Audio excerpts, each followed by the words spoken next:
Disney's Disneyland.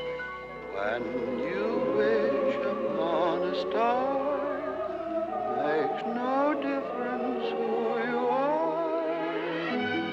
Each week as you enter this timeless land, one of these many worlds will open to you. Frontierland, tall tales and true from the legendary past. Tomorrowland, promise of things to come.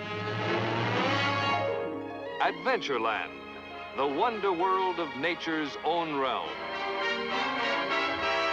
Fantasyland, the happiest kingdom of them all.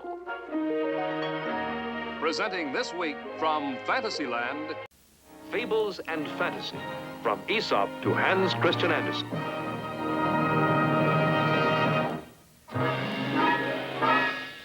And now your host, Walt Disney. Since the beginning of mankind, the fable tellers have not only given us entertainment, but a kind of wisdom, humor, and understanding that, like all true art, remains imperishable through the ages. On this program, we would like to pay tribute to some of these immortals: Aesop, La Fontaine, the Brothers Grimm, and Hans Christian Andersen. The first was Aesop. He lived back about 600 BC in the ancient land of Hellas. Hellas, or Greece, as it became known, then occupied this whole area surrounding the Aegean Sea.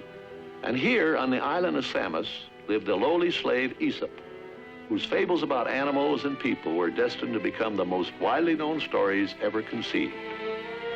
Well, Your Majesty, said the mouse, I know you did not believe me once when I said I would return your kindness, but here is my chance. And without further delay, he set to work, nibbling with his sharp little teeth at the ropes that bound the lion.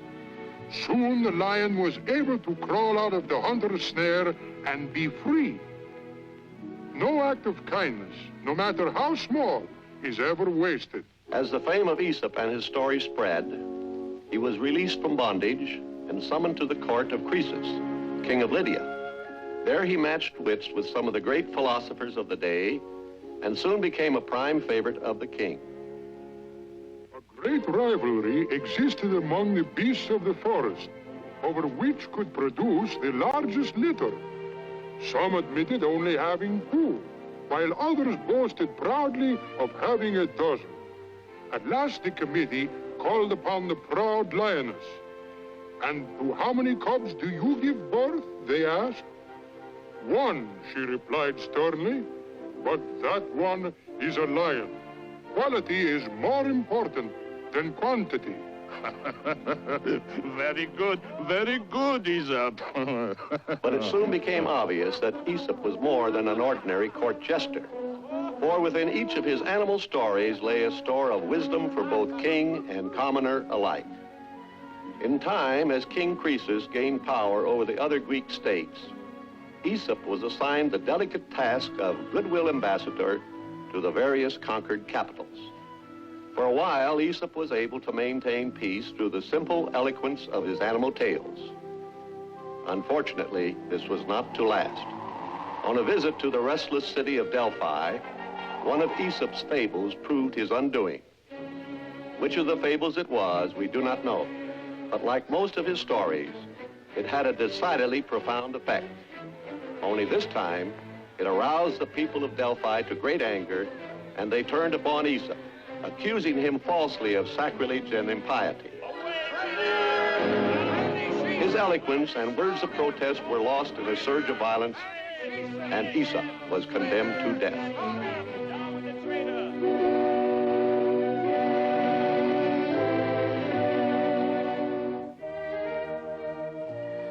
But Aesop's fables did not die with him. They were remembered and cherished and passed along by word of mouth for over 300 years before they were finally set down in book form. They have been translated into every known language, and today, 2,500 years later, his words of wisdom are still with us. Aesop gave his animal characters human personalities, which have remained changeless throughout the century.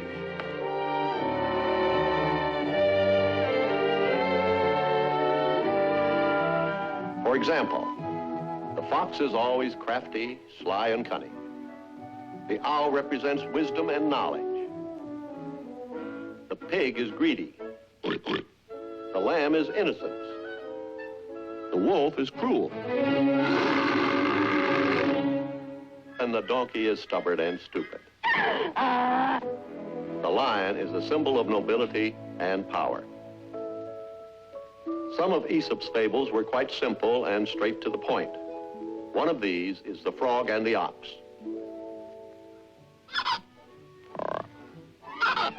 One day, two little frogs were hopping in the meadow when they saw an ox. They were startled at the size of the huge beast, and they hurried home to tell their father.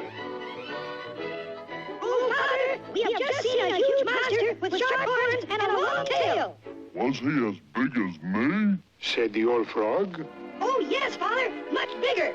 Then the old frog puffed himself up. Bigger than I am now? Oh, yes, Father, even bigger. So the old frog puffed himself bigger and bigger.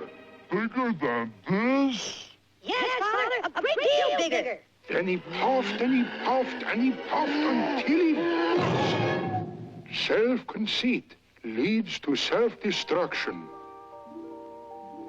One of the most popular of all Aesop's fables is the hare and the tortoise. A hare was continually poking fun at a tortoise because of his slowness of pace. One day, in the presence of the other animals, he was goaded into challenging the hare to a foot race. Slow and steady wins the race. Jean de La Fontaine was an important literary figure in France during the 17th century. He wrote a great variety of books, but is best known for his fables. His quaint little animal stories contain a bit of philosophy and the Aesop tradition. In fact, a number of the old Aesop fables were retold by Fontaine in his own poetic French style. The French lion listens to the little French mouse plead for mercy. Reynard, the crafty fox, flatters the vain crow in his most eloquent French. Madame, je ne t'ai pour moi, s'il vous plaît. The city mouse and the country mouse is another old Aesop in the Fontaine style. Here we find the city mouse of the 17th century writing his country cousin, inviting him to the city for a feast. And now we bring this little story up to date. The 20th century mouse receives the invitation, bids farewell to Podunk, and heads for the big city. And the moral to this little story is, a crust eaten in peace is better than a banquet partaken in anxiety.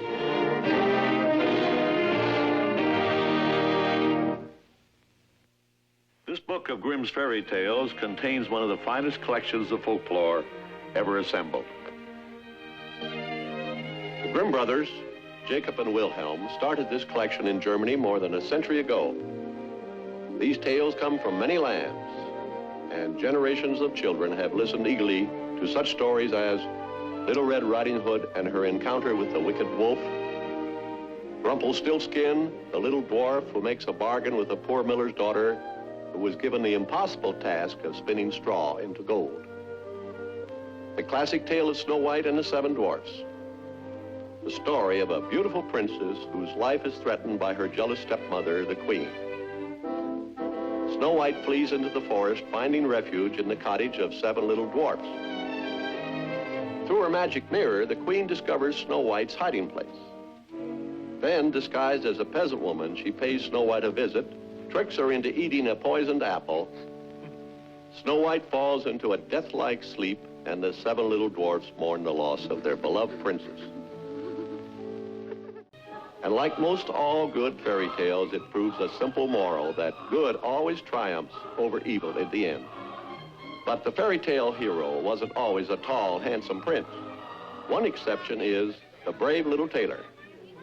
In this story about a tremendous giant who threatens the kingdom, the hero is a humble, unimportant little fellow. His castle is his tailor's shop, and his only weapon, a needle. Everyone knows who Hans Christian Andersen was, and almost everyone knows that this talented Dane was a writer with great originality and imagination who, like Aesop, wrote stories containing the simple truth or moral. Some of his stories are based on his own experiences in his long struggle for success. I was born in 1805 in the little town of Odense, Denmark, in a humble little house. The son of a shoemaker and a washerwoman.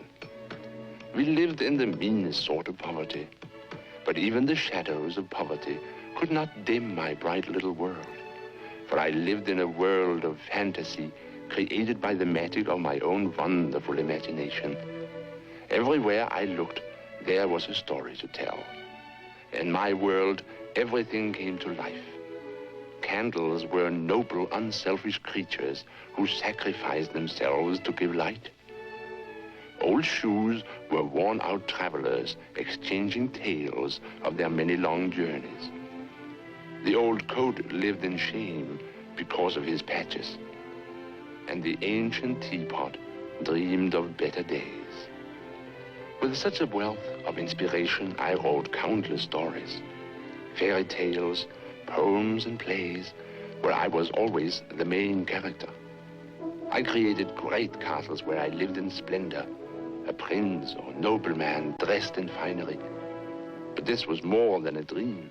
I truly believed I was destined for great success, and a glorious future awaited me.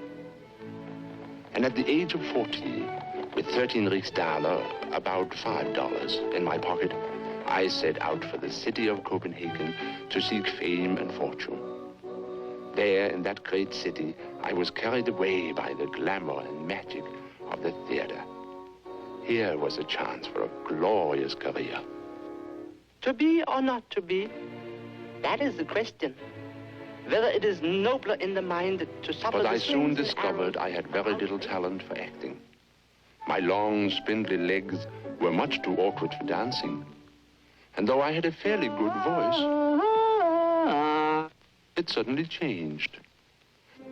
And my effort to become a great star on the stage ended in complete failure and frustration.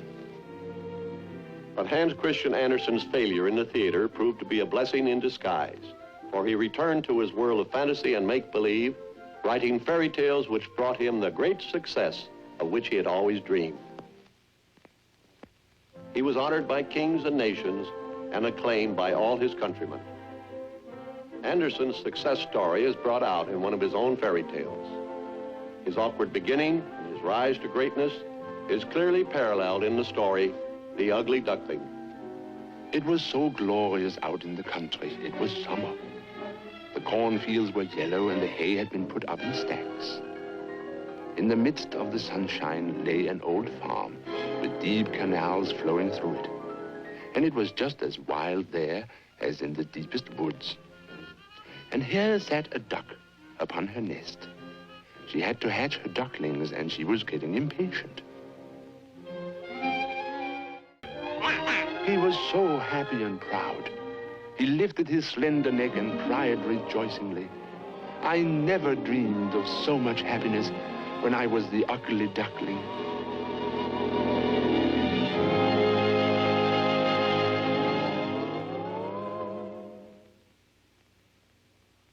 Aesop, La Fontaine, the Brothers Grimm, and Hans Christian Andersen. Down through the ages, the fables and stories of these talented men have been told and retold. And they'll be told and retold for years to come.